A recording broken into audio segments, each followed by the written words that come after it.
James Allen has collected a photographic record of racial violence in the South. For the past 20 years, he's found horrifying pictures in the family albums of ordinary Southern homes. Many are postcards that were mass-produced as souvenirs.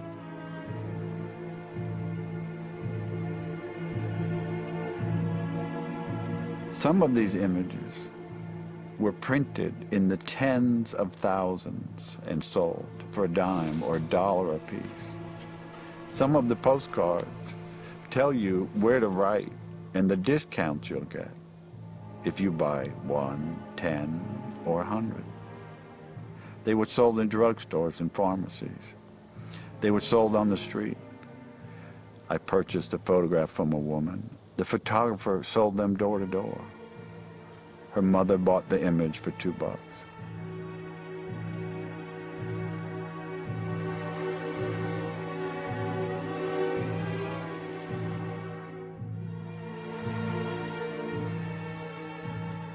A murder that is of particular interest to me was of a 17-year-old boy by the name of Jess Washington in Waco, Texas, in 1916.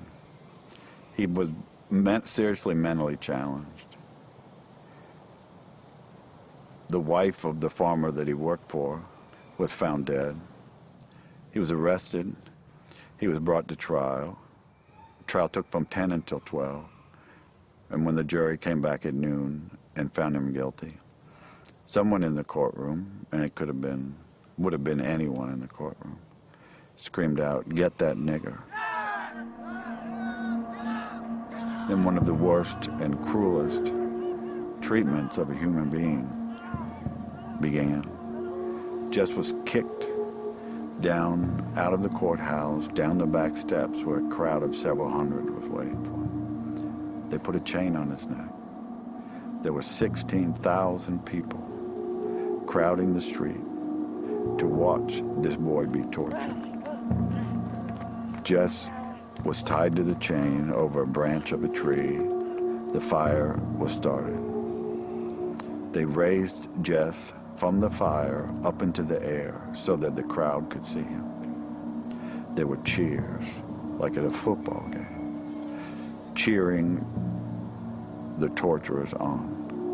When Jess tried to climb up the chains, hand by hand, they cut his fingers off one by one so that all he could do was slap at the chain.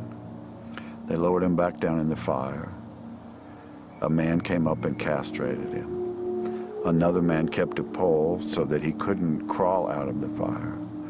And time and again, they pulled him up to keep him from dying so that the crowd could be satisfied, until he finally died.